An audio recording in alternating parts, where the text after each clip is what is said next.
Well, grateful for you all to be here today, and looking forward to having Anna Grace share a little bit, and Shannon back with us, and then also Amy a few updates.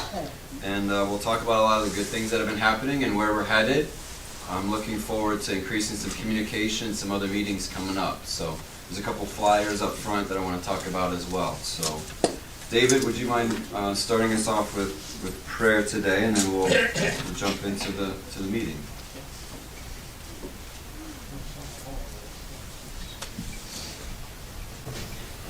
Ryan, my time was up is probably not the best expression to use. I hope everyone's doing well. I do want to thank you, all of you who came to be a part of the service of remembrance a little over a week ago now, and for all those who've had a part in that. So thank you for doing that. Let's go to the Lord in prayer. Dear Father, you are the God of both light and love.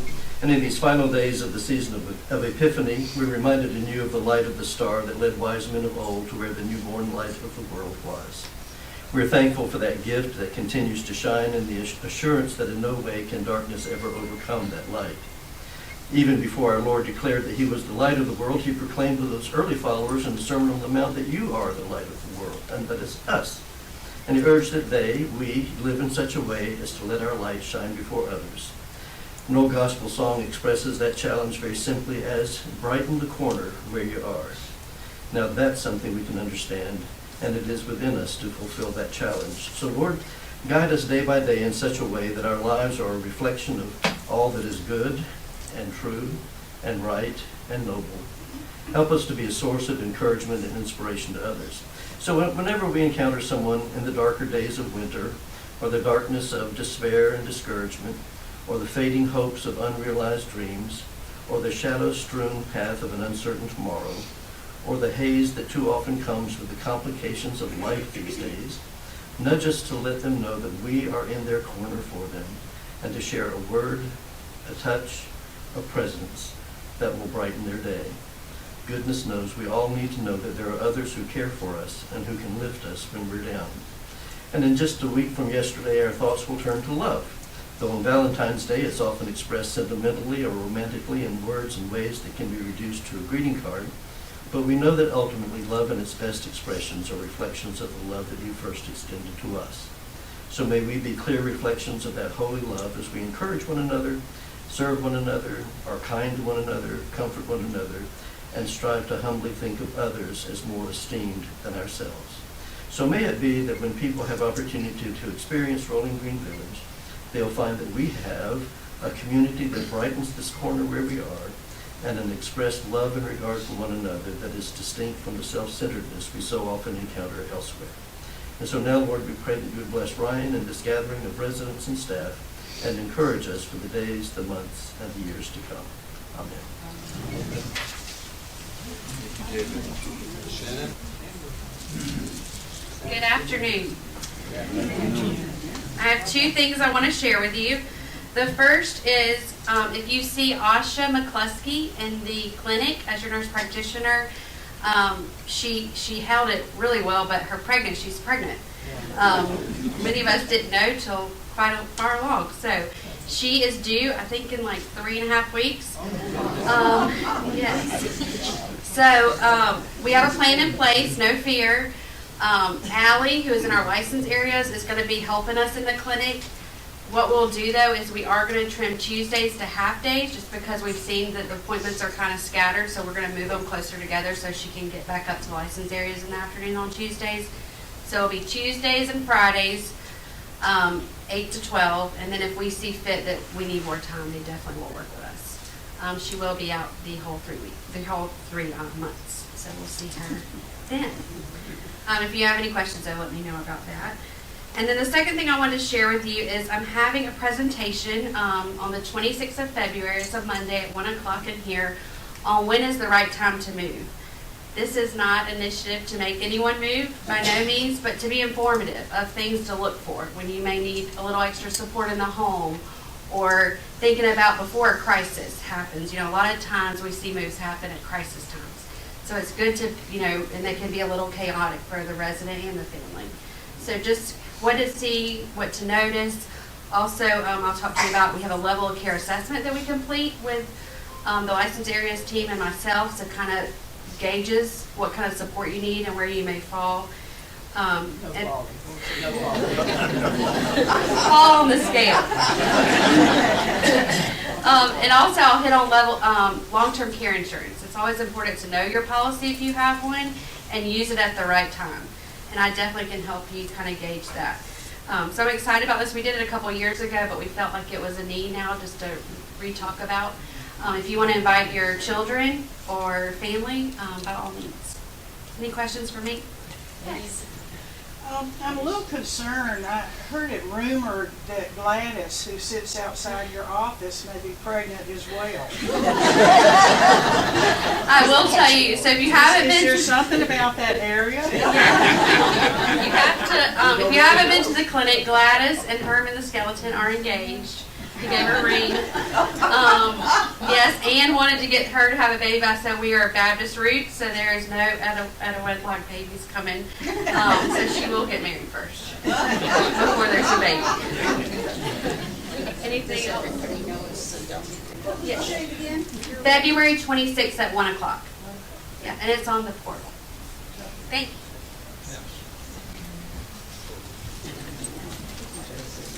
Well, hello, everyone. First, I'd like to talk about the wellness program.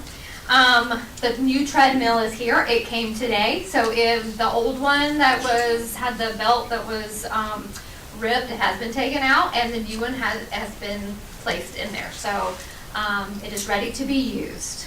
So we're happy about that. Katie is back. I know most of y'all know that. She is adding some new exercise classes. I know the circuit class has been really struggling for room, and so she is adding a second circuit class. It's right after the first one, so that's on Tuesdays and Thursdays at 11. So the first class is at 10, second class will be at 11. So we're going to try to split the classes. Hopefully some people will come to that second class so we can have some more room.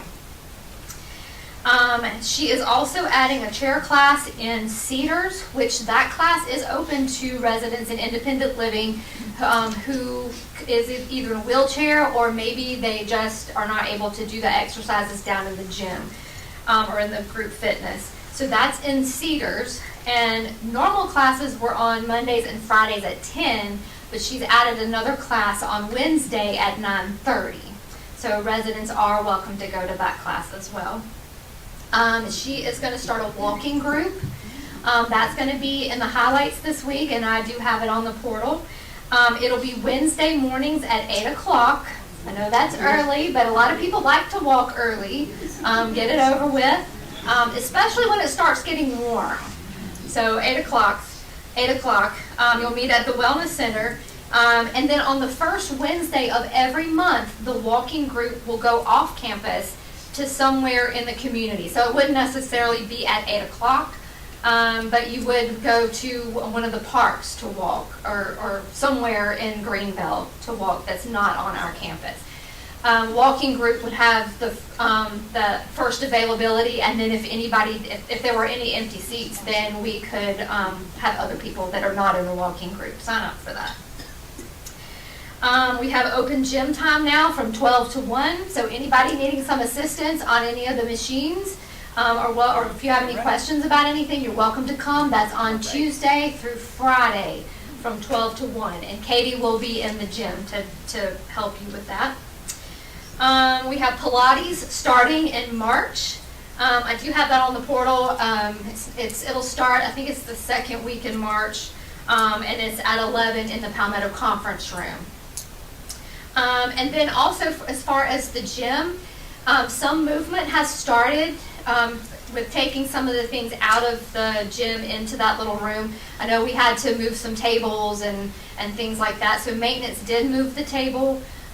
They did move the filing cabinets, and for those of you who don't know what I'm talking about, there was a clinic conference room that had a table and some filing cabinets, and we felt like it would be a good place to move some of the equipment from the gym into that room to create more space. So that is happening. I'm hoping that will be finished by maybe by March, beginning of March, I'm not sure. Maybe not all of it, but a lot of it. Okay? And then as far as the pool, we are waiting on a second quote for any upgrades that would be coming for the pool. So that's for wellness. Does anybody have any questions about that? No? Okay. As far as from the resident survey, we had a lot of requests for lectures. So I was just going to talk about some of the upcoming lecture opportunities. We have Chuck, I might have to say this right, D'Imperio. He's an author that lives in Greenville, and he will be here on Monday at 2 o'clock to discuss his book. It's a best-selling book, and it's called A Taste of New York. So that'll be at 2 o'clock on Monday. And I think you will be able to purchase the book if you'd like. I'll have to ask him about that, but usually they'll bring their book if you want to purchase that. Katie will be given an intro to pickleball class, she'll be given an intro to pickleball, which is a class, on Wednesday, February 21st at 11 in Blue Ridge Room C. And then Jim's lecture, Let's Not Visit Paris. He'll be here for 4 sessions. That's Jim Nicholson that teaches Ollie. And those are free. Okay? Ollie's not free, but this will be free. And then as far as evening activities, we started a Wednesday night movie. That's been going really well. Has anybody in here gone to that? Yeah. It's been a good success. And then Joey has been great. He's been giving us a lot of support by being there and making milkshakes for everyone. So we started bingo night on Monday. Did anybody go to that? All right. So I think we had about 20-some people there. We're going to try to add trivia, a trivia night for once a month. So that would be something that would be coming. And then I'll be looking for some musical entertainment to come at night. So those are some things that y'all had asked for on the resident survey. The bus has been fixed. I have not heard an update on the new bus. I've been trying to find out when that might be ready, and I know the guy that we purchased the bus from, he's trying to get an update from the factory. So as soon as we find out about that, we'll let you know. And I'm almost finished. And so I just wanted to show y'all this. Y'all know what this is? These are your weekly highlights. So I want to make sure that y'all are reading this. Okay, I know it's a lot of information that comes out every week, but it's a lot of important information that tells you what is going on. Keep it, refer back to it, mark on it, highlight what you want to come to, but keep it because, this week we have a lot of information coming out, and we're only doing the first 2 pages. So please make sure you read this so it will keep you informed. Okay, any questions? Okay. Oh, yes. How much notice do you think we'll have about the pools? I really hope that we'll probably have a pretty good notice. And I am trying to come up with an alternative plan since it will be closed for a period of time where we would still have access to a pool somewhere. So whether that's the YMCA, I'm not sure, but we're going to try to come up with a plan so you would still be able to get in the pool somewhere. Yes? When you do the one call now, is there something you could fill in with to begin with so that if we don't get it and it comes in on our cell phone later, sometimes the first part is cut off. Okay. It depends on how long my message is. So I only have 90 seconds to give you the information. So if my message is going to be pretty short, then I will try to, at least maybe just say, hello, this, I don't know, today is whatever, maybe to add the date or something like that to try to stall a little bit. But if my message is going to be long and I have to talk really fast, I may not be able to do that, so. Yes? About the pool, when you drain the pool, would it be possible to make sure that the contractors have all the equipment and all the materials that they need to do the job before you drain it, so that you don't end up having it empty for 3 months instead of 1 month because they're missing something. So if they have everything that they need to start with, that will shorten the time that the pool will be not in function. Okay, all right, sure. Yes. And for the time that it's empty and you have an alternative pool, will there be transportation at 7 o'clock in the morning? Probably not at 7 o'clock in the morning, so, but we will have, something to where you could go to the pool if you wanted to, but it may not be at the time that you normally go to the pool. That's the best I can do, Julia. All right, thank you.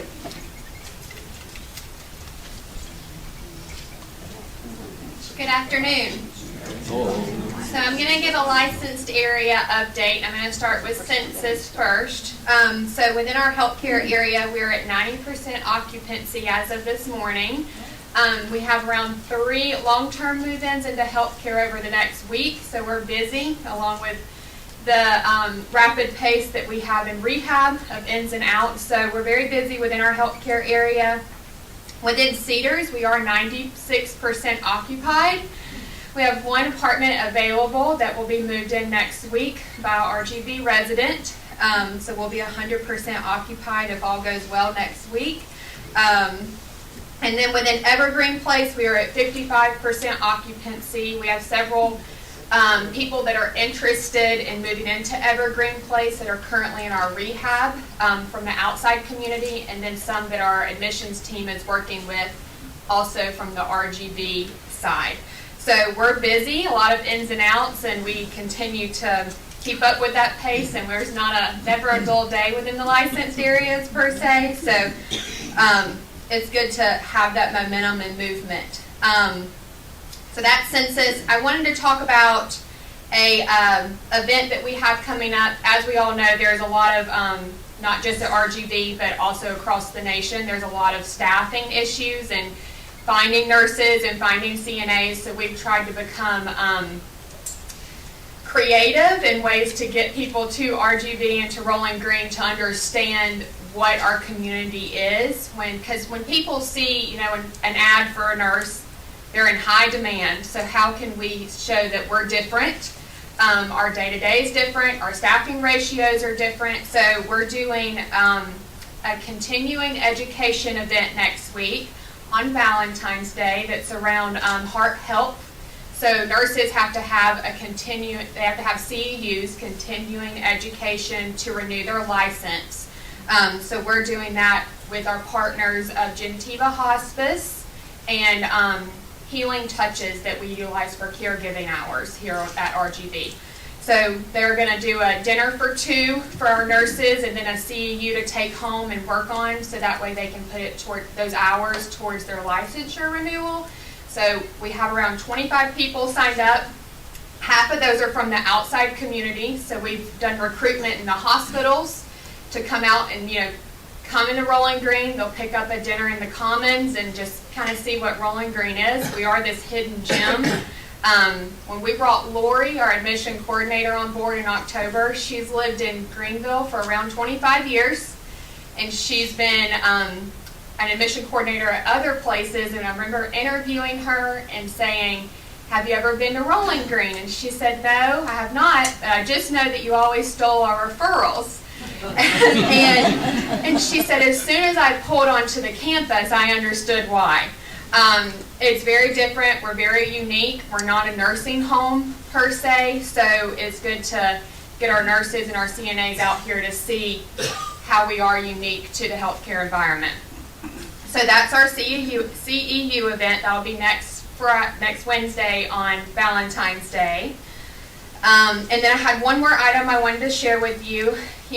We do a lot of work within the licensed areas, and some of our days can be hard, but we also see rewarding moments.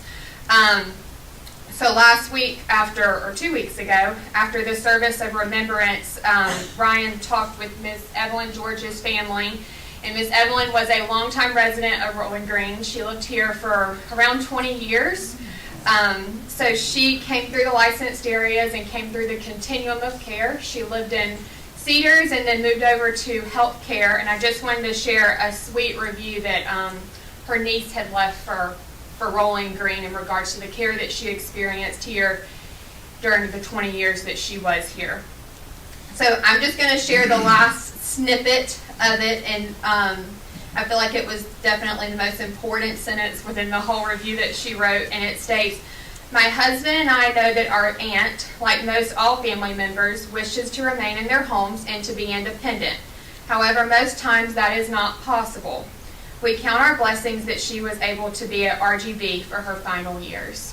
So I just want to kind of throw that out there and let everyone know what the work that we do is not what most people want, but our services are here, and that's there's a few people in this room that I've had that conversation with, and you come into independent living and you want to be as independent as possible, but we have home care in place, we have other areas in place that can help to provide that assistance when needed.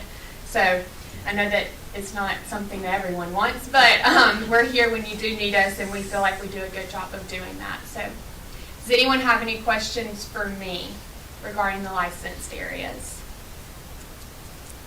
No? Okay, thank y'all. Have a good afternoon.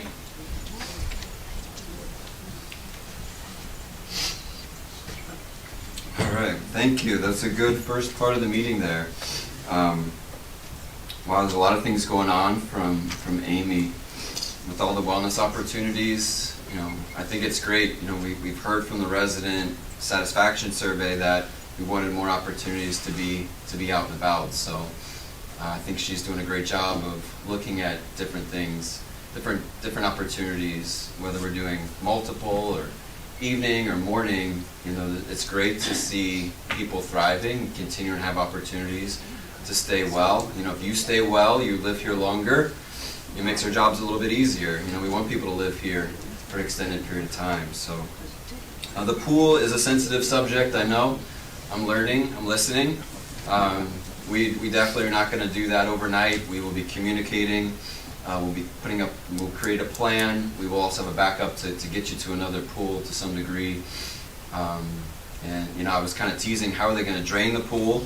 How are they going to refill the pool? There's a pond just down the way. I don't know if we put a ladder there if folks want to swim out there for a couple weeks. That's the easy button, but I don't see us doing that. But it has been, I think, 12 years, and it's definitely needed to be reworked, resurfaced. So we've got one quote so far. We'll work on another. We want to make sure that space is really nice, and it's a little bit overdue to update that. So I know a lot of people like that, and we will definitely communicate a plan in advance, and we'll have options for you. So wanted to also make sure you're aware when it comes to the wellness spaces. That's another project that we've implemented in collaboration with working with residents to come up with some ideas. That clinic conference room space we felt was largely unutilized, and we feel that moving some of the items out of the current gym will allow that to be freed up, and we think it'll be a good opportunity. We're going to put some mirrors in there. We're going to put a bar. Now the bar has to be like a grab bar about waist height that has to be secured behind the wall, so that's going to cost a little bit of construction. We'll also put a TV in there as well, so it'll create another alternative flex space that'll be just focused on wellness that we think will bring significant value to folks and minimize some of the congestion down there. So appreciate Amy and Skip and his team for helping us to execute that in the coming weeks. So let's go ahead and jump in for some information that I have to share with you all. There's a lot so far. Wanted to get back to you all on our financials from 2023. We met with the Resident Finance Committee last week and shared our unaudited financial results for 2023. So Sean, the accounting director, financial services director, it's her first time closing the books for the year, and at year end there's a lot of things you have to pull together. It's a quarter end and it's a year end, and it's the first time she's done it.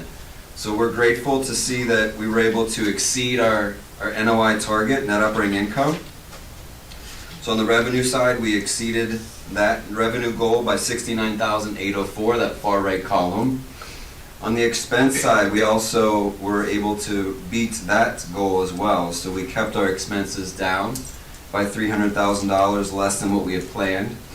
So at the end of the day, the net operating income exceeded what we had planned for by $382,000. So that's great. We have not been able to achieve that net operating goal for a number of years due to some of the COVID and occupancy issues that we've had. So I want to remind you as well, as far as the net operating income, that does not include the payments that we need to make on our loans. So it does not include our, you could say, our mortgage that we have to pay every single year. So from that $2.6 million we need to pay our mortgage, we also need to continue to improve upon the community. And we've been doing quite a few projects here lately. We're going to continue that focus on improving and making sure that the campus stays up to date and continues to innovate as we move forward. So overall, it was a great year. The independent living occupancy was that one key piece that helped us to be successful. Our apartments were occupied above budget all 12 months. We see continued great growth in independent living and the patio homes. Those are continuing to be in high demand. The one area that we've got to work on over the next year, as Anna Grace had mentioned, is within the memory care area. We do have a plan to refresh that space, and we're working with an outside contractor to do that with an outside firm. So we hope that will get started. It's going to take a little bit, probably get into the summer before we get started. But we do have a goal to improve that space as well to help us to get to those occupancy goals. So we will have an outside audit firm by the name of Clifton Larson Allen at CLA that will come out and will audit the books for us. It's probably going to happen in March, late March or early April. And that audit is completed third party, where they do a lot of off-site work and on-site work. And then they verify that the way that we're accounting for our revenues and our expenses is in line with what the standards are. So I want to make sure you're aware of that. Once that process is completed, that's what is a key piece of our financial disclosure statement that we've talked about before too, the green book that we have that's available to folks. So each year we have that process of us doing our work, and then we invite the auditors to come out to make sure that we're doing the right things and that there's the correct accounting principles that are held. So I think that's a really good thing that we've continued to do, and we're looking forward to closing out the year with that audit. In years past, we've seen an audit that's been clean, so we're hopeful we can continue to do that. Let's move on to the next slide. Operational initiatives in 24. I think I mentioned to you earlier, within the last few weeks, I put out a new quarterly report. We got some feedback from residents that said, hey, we'd like to hear from you more about what's going on. Not everybody can come to this meeting or wants to, which is perfectly okay. So it's another way for me to communicate some of the things that we're doing, and also kind of give you a feel for where we're headed. So in that quarterly communication that we sent out, it talked about the new town hall meeting that's going to be coming up, and we'll talk about that here in a minute. So the phase 2 communication plan that I mentioned in that communication, it's going to be a collaborative effort between Rolling Green Village leadership and those key partners that we're working with. So the first session is going to be coming up on March 5th, and we're going to invite Life Care Services Development, that's Lucas Shaw, to be with us, and also Susan Brewer. And Susan Brewer is on the Life Care Services team as well. So we're gonna hold that town hall. It's gonna be a first of a series of communications with you all to get a chance to meet the folks that are helping us to look at growing with the project, between the development team to the architecture team to the general contractors. So we're gonna come up with a series of town halls for you all to get a chance to engage and learn more. So this first session is gonna kind of bring you up to speed from where we have been to where we're at today. We'll talk about the milestones that we've achieved and where we're headed. So we are going to hold 2 sessions coming up because we think it's important. We think that there'll be quite a bit of attendance. There'll be 2 different sessions with the same agenda, so you don't have to come to both. We prefer you just come to one. So that's another key initiative that we're going to be executing over this year, in mind of the feedback that I continue to receive from some residents. Moving forward. A couple of new staff member, team member changes. Dwayne Normandin, I think some folks might know Dwayne. He has moved into a new role that's giving him an opportunity to grow. He's going to be in charge of all of the refurb projects that we have here, so the apartment refurbs and the cottage refurbs that we do. But Dwayne's been with us for a number of years. He's done a really good job. We wanted to give him an opportunity to grow and take ownership of that process, of that refurb process. So a few weeks ago. He interviewed and accepted the position, so we're excited to give him an opportunity to add some new responsibilities. And then fundraiser, fund development, we're pretty close. We've had one candidate that moved forward with a second interview and had a really good second interview this week. So we are likely to continue the interview process with her and hopefully have a person to step in. That will be a full-time fundraiser that'll be here at our community. So more to come once we get a final decision there. And then this is a little bit of background for the town hall. So Susan and Lucas will be with us. Lucas is with Life Care Services Development as project development manager. He lives up in Tennessee, outside of Knoxville. And then Susan Brewer is our regional marketing and sales director. She lives up in the North Carolina area. She's also a part of our team. They're going to come and they're going to present along with myself and also with Ruth to talk about phase 2, where we've been and where we are up to today.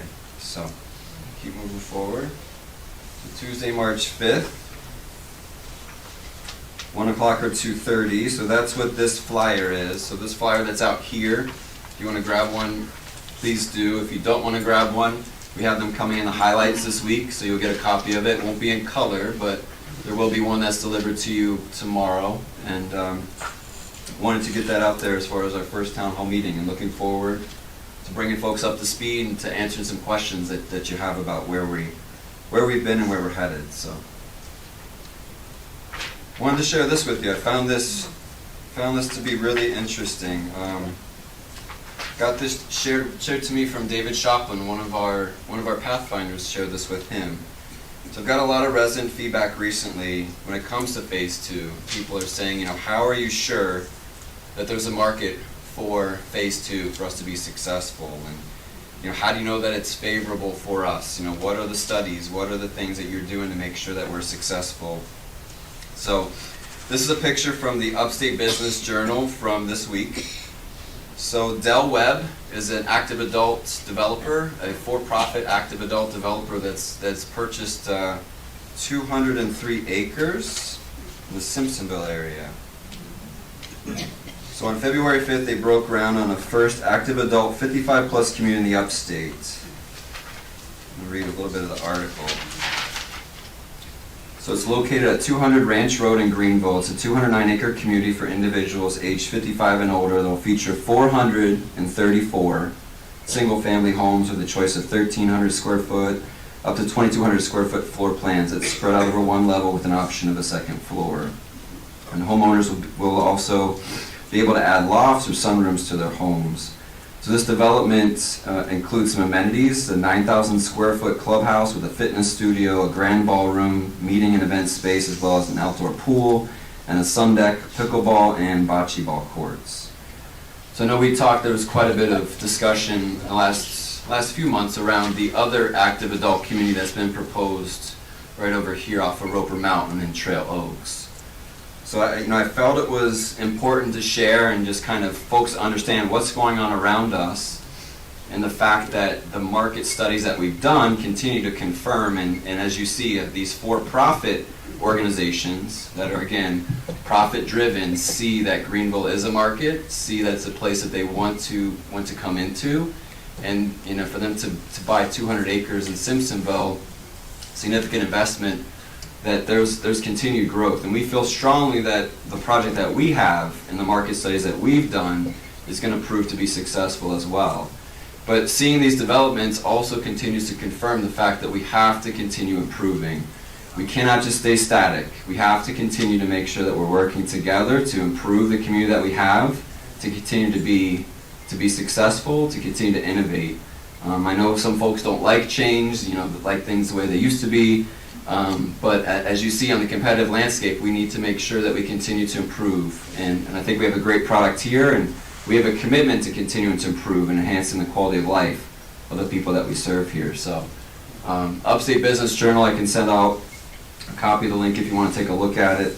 But I thought that was interesting, and it was very timely with regards to our project and to my meeting this week. So let's keep moving along.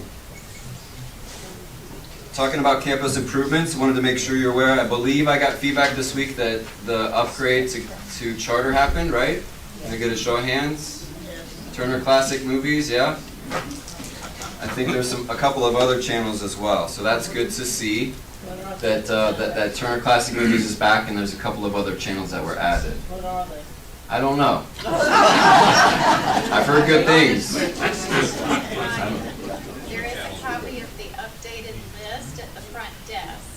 Okay, so Lindsay was making sure you know there is a copy of the updated channel listings, so you can look at the channels and you can be aware of what the new ones that are added. I believe there's a golf channel or some type of upgrade there too. So that's good. Amy talked before about the wellness center spaces, so we have updated, so now we have 2 brand new treadmills. We bought one at the end of last year and then one this year, so that's nice. The other ones looked a little bit tired and weren't working to the degree. So talked about the swimming pool improvements. We're waiting for another estimate.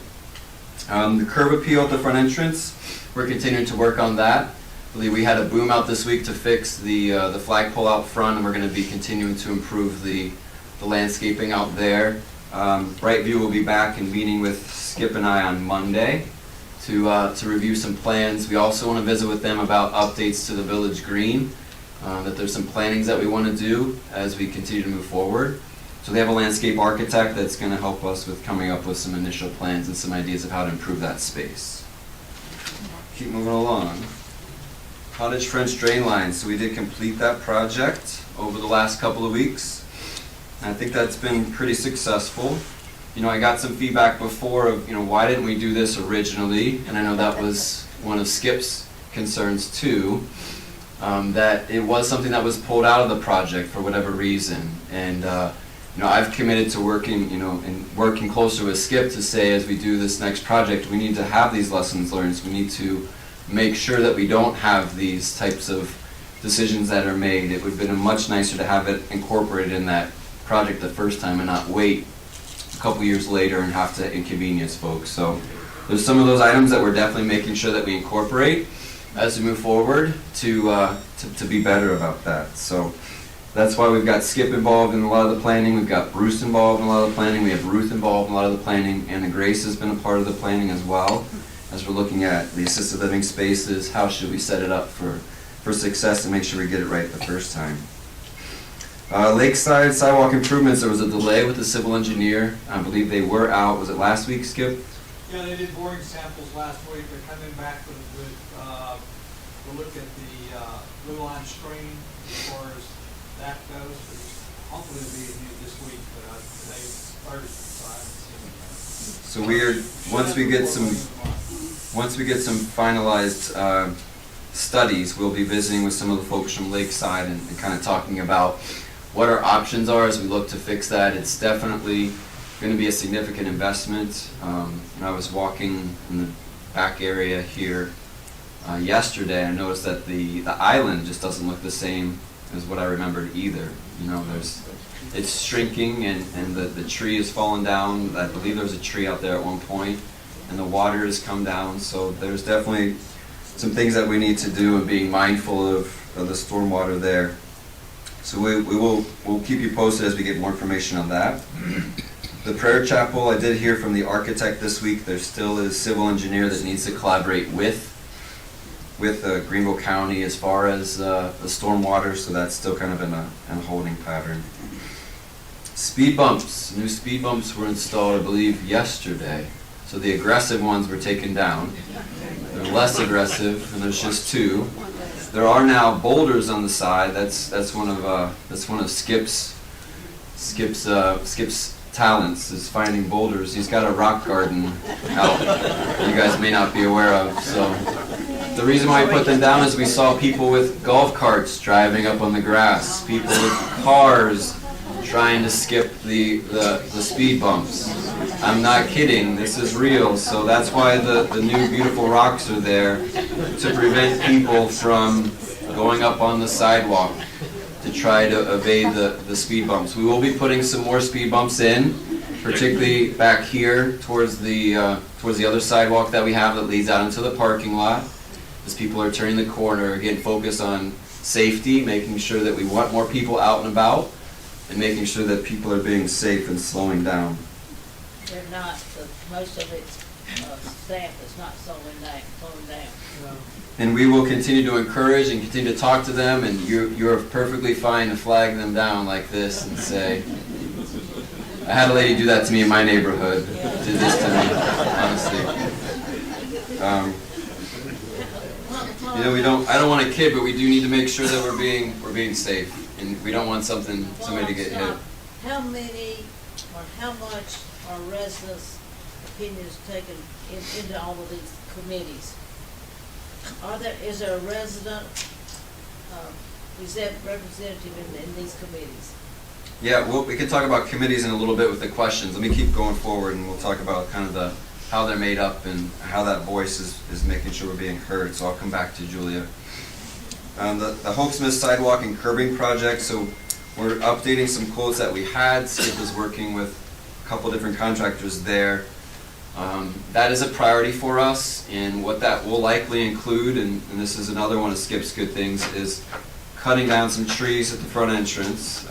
There's a hump on Hope Smith as you go out, and there's some trees on the side of Lakeside that will likely have to come out as we look at redoing the sidewalk there and making sure that we have curbing in that location. So that may include a temporary change in the traffic pattern of Hope Smith Boulevard, but again, we will communicate that in advance. We're just getting quotes now, and we'll keep you posted on that.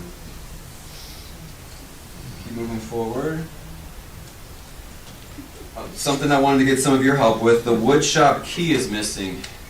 And I want to make sure you're all aware, we've only had the wood shop for a few weeks and we've already lost the key. That's not good.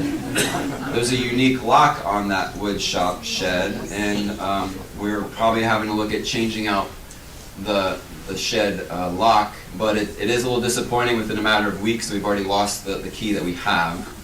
So if somebody knows of it or sees it, we would like your help with getting that back. We had put it on the inside of the current wood shop and asked that folks put it back there, but for whatever reason that's come up missing. Technology support with Merit, that's the other flyer that I put out front here.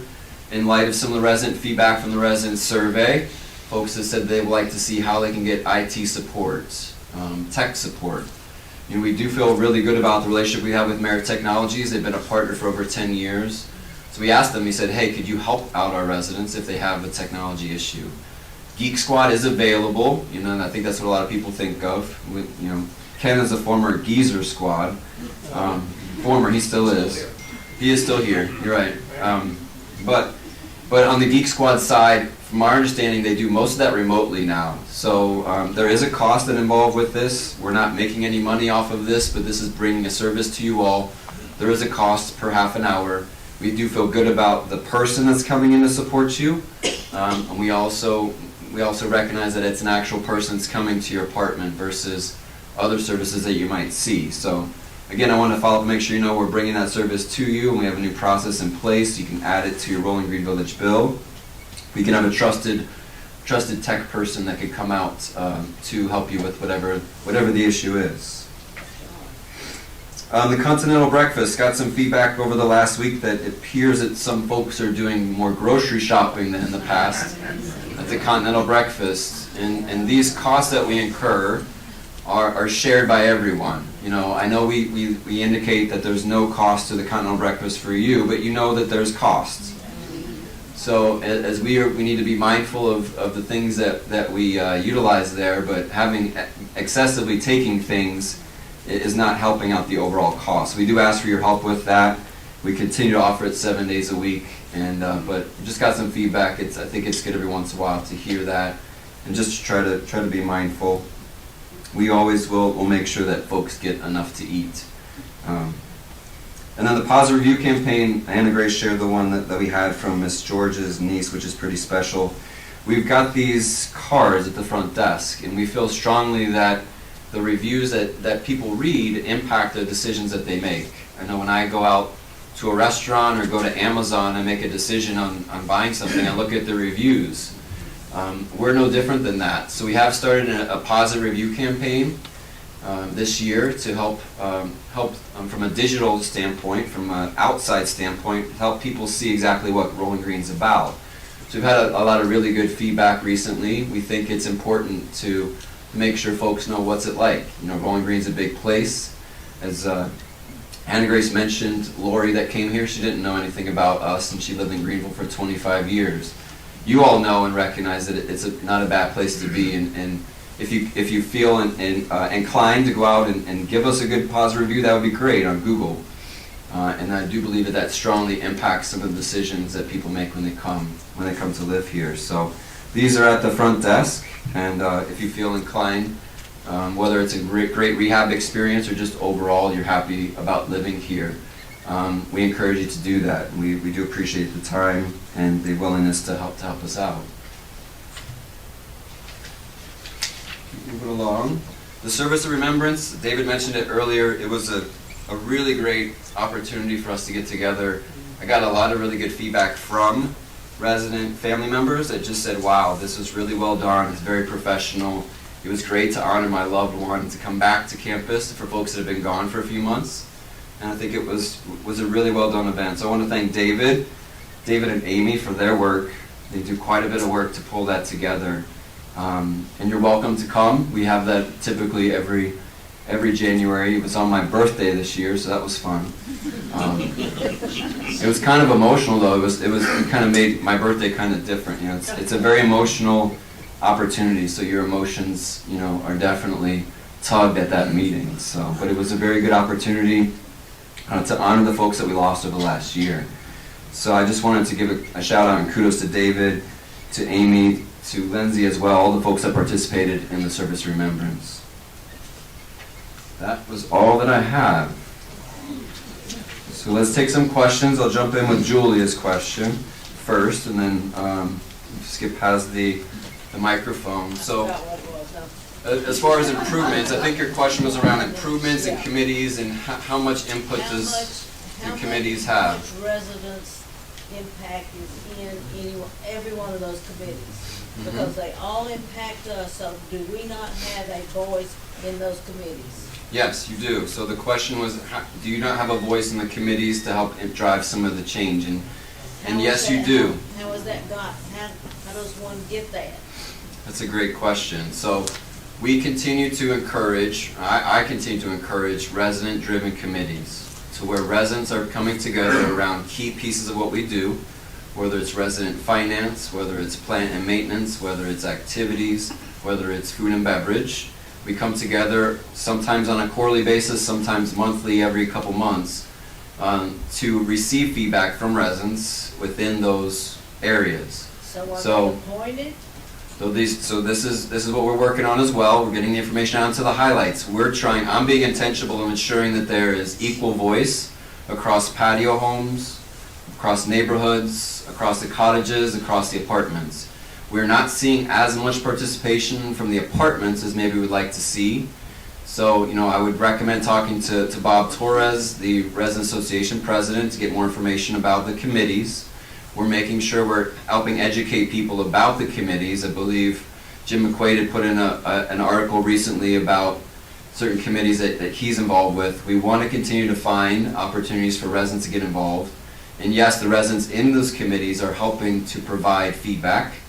And we're not only doing what somebody wants, but we're receiving that feedback and it's helping to shape the decisions that we make. So I view it as a partnership between committees and between the leadership team for us to be assured of what's going on that's really important and how can we bring about some change. But I mean, are the residents volunteers or are the Yes. residents appointed? Residents are volunteers. We are following typically the Roberts rules, of order of having minutes and making sure that those minutes are posted out on the Touchtown portal, and making sure that we are talking about old business and new business and recommendations. So yes, it's been really important for me over the last 7-8 months to restart that, to engage with residents, and to make sure that there's better partnership and more voice around what makes your quality of life better here. And that'll continue. So if you're interested in one of those areas, I recommend, I believe there should be information on the Touchtown portal about those committees and I didn't say who's that. involved. Well, there's a few empty seats, what I'm saying, for folks in the room. There's some empty seats if you'd like to be involved. I think the other thing I want to ensure is folks know hopefully it's not a burden on their time. And, we want to make sure we have equal voice across all the different areas of living here. So, what other questions do folks have? Does the website for Rolling Green, when people go in to look at it, is that updated frequently, or does that need to be looked at? Because I know, I haven't looked at it for a couple months, but I used to follow it all the time before we got here. And, oh, right, okay, I'm using the mic. Go ahead. With the website, because I'll have friends that are from wherever, and they say, where are you at? And I said, well, go on the website and look for Rolling Green Village. And I look at it, and there's a lot of things that are positive in Rolling Green that aren't even on there. And as far as even the F building was never, there was a picture of it, but not a lot of information about the F building, about the other. But maybe it's something that needs to be looked at to be updated. Yeah. So we work with an advertising firm by the name of Sage Age, and they are focused within senior living. And they do help us with creating the platform, the website platform. They do help us with updating it. So yeah, there are opportunities. In addition to that, like I mentioned with Google, there's a Google Maps page with us, and that has different pictures about who we are as well. We also have a Facebook page. So there's a whole digital strategy. I do think at times we could do a better job of telling our story and the things that are going on. But Sage Age does help us to create some of the content in addition to us giving the content to them. I do believe it's due for an update here this year. I believe what Ruth had told me, that we are looking at revamping it and kind of reorganizing it. There are a lot of different elements within the website. But we do look at it. We have the advertising firm that helps us to keep it up to date. But if you see something that's incorrect there, if you feel like there could be something that you'd like to see on there, I think that's something that you need to give us a feedback on. I know one of the things, particularly as we have a fundraiser involved, is making sure folks know we are a 501c3 and we are a faith-based organization. At times that you can't really find that on the website. And a lot of organizations that are 501c3s have an opportunity for fundraising on their website. So those are some things that I think we can work on over the next year, particularly as we get a fundraiser, to do those types of, make sure that folks are aware of who we are. Go ahead.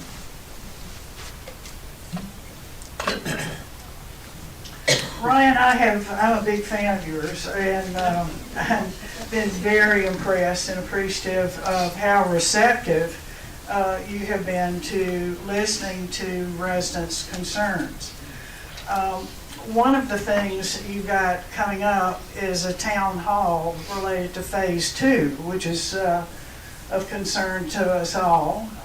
But it tends to look like it's emphasizing marketing type of information. And I have concerns about services that are important for independent living.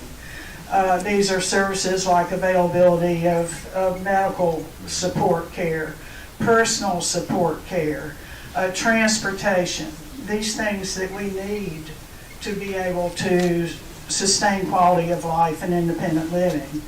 And so I would hope that we could get assessments from the people who are responsible for these areas to tell us where they think we are in terms of availability of adequate support for the current population of residents, and then how they plan, how and when they plan on preparing to meet the needs of a new increase in the resident population. So this is just simply more grit in your oyster, which is pretty full now. Yeah. Thank you. And that's, at the town hall meeting, we're going to have an opportunity to kind of share some of the high-level elements of the feasibility study and the market study. So I think those folks are subject matter experts, and they can talk about some of that data that they received from that study. And I think that's where we are continuing to listen to residents and talk about transportation. So we've updated one of our buses. Our other bus that Amy just told me about, the big bus, is not in good repair, so we need to look at that. So what is our strategy for transportation? And I think a lot of that comes back to us, the folks that are here, continuing to come up with some of the strategies to make sure we can meet those needs. The activity space, as Amy's working on, we feel like that's a good first step to broadening the spaces that we have and freeing up some of the congestion that we have. Not to say, well, we couldn't look at some other plans as well. So I think that we will definitely make sure from the town hall meeting, and I've been forwarding some questions over to Lucas that I've been receiving, that we hit on those things and we talk about them. And with the project, it's a little ways out. Things can change between now and then. So we will have some contingencies and some different things that we look at. On the transportation side, I do think maybe we don't have a big bus moving forward because it requires a CDL. And maybe we have a strategy of 3 smaller buses that give us the flexibility so we don't have to have a person with a CDL. Mm-hmm. And we have medical transportation. Right now we have 3 different vehicles, but as we continue to monitor the growing needs of our residents, maybe we look at adding another one. So right now we have a Subaru Outback, we have a Toyota minivan, and we also have a new Honda CR-V that we use to get people to and from certain appointments. So from an activity perspective, I think Amy's been doing a great job of offering some new offerings, early morning, evening, and I'd like to see us continue to develop the pickleball court that hopefully won't be too long out to create those outdoor spaces that people want. Because activity, that activity can be done in a couple different locations, and when the weather permitting, utilizing the outdoors. And I think it's a great idea for the walking club. I don't know if Jim Leach is going to be leading that walking club. I know I see him walking quite a bit. I'm sure he'll take us up on it, but I think that's a great idea, and particularly to mix it up and go to some different areas. I know I love Conisty Park. I think that's a beautiful, beautiful place. So mixing those things in, I think it's our continued collaboration through resident committees and through resident voice to come up with some of these solutions between transportation, medical support, and also between some of the housing and some of the other logistics. Because as we look at phase 2, there's going to be some inconveniences, and we're going to talk through those as well. So, other questions?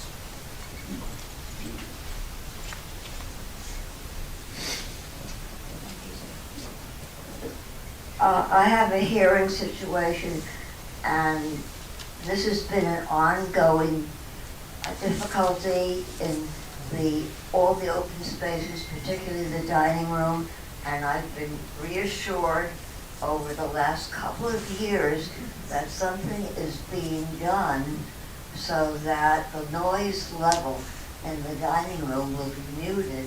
I haven't seen this happen, and I would like to know if progress is being made. Thank you. Yes, we are making progress. So I don't know if folks were here, was it last week? Did anybody see a gentleman that was standing and watching people? So some people were wondering who the guy was, and I stopped and visited with a couple people to let them know, but he was an acoustical engineer.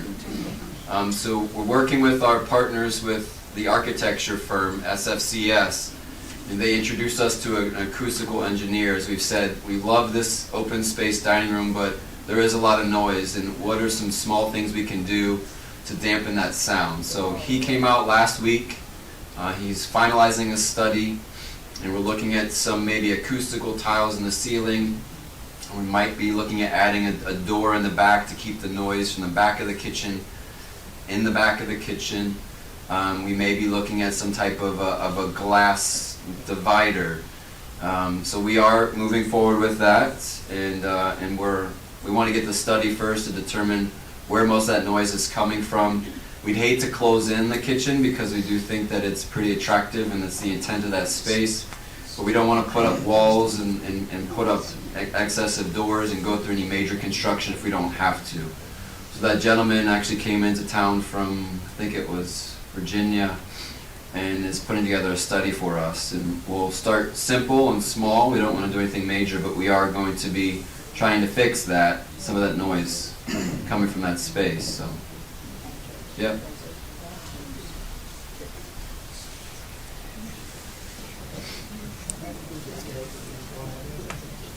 The only thing I might make a remark about that gentleman that came in was a little disturbing in the fact that we did not know what was going on, and yet we were eating with him circulating.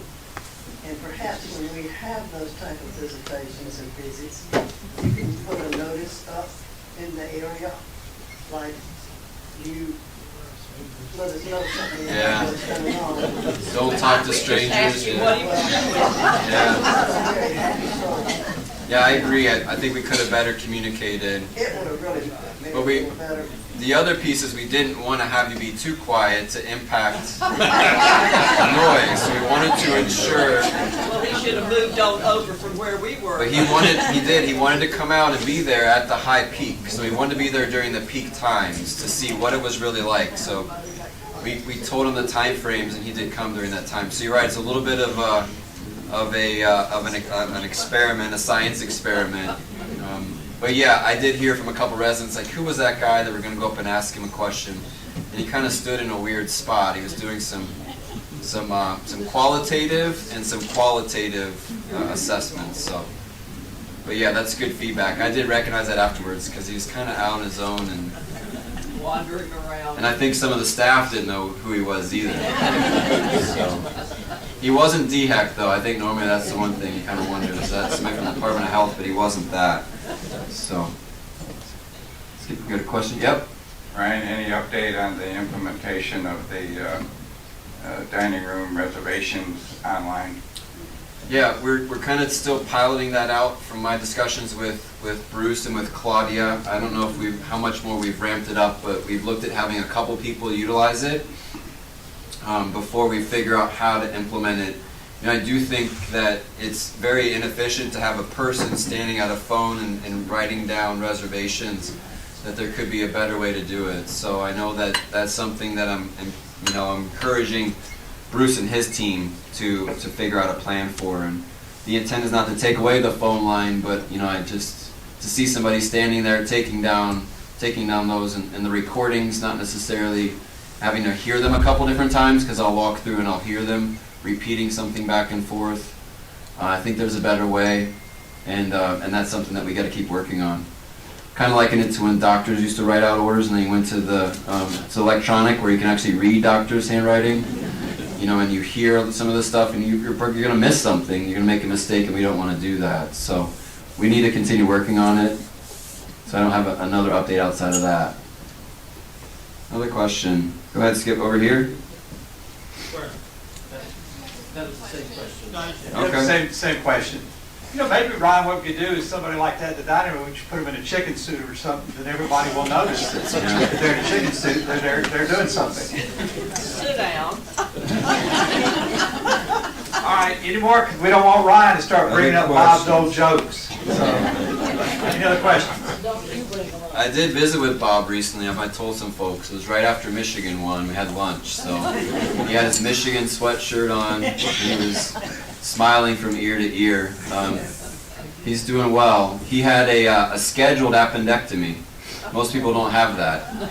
So he went to the doctor and he said something wasn't right. And the doctor's like, well, your appendix. And so he's actually able to schedule an appendectomy.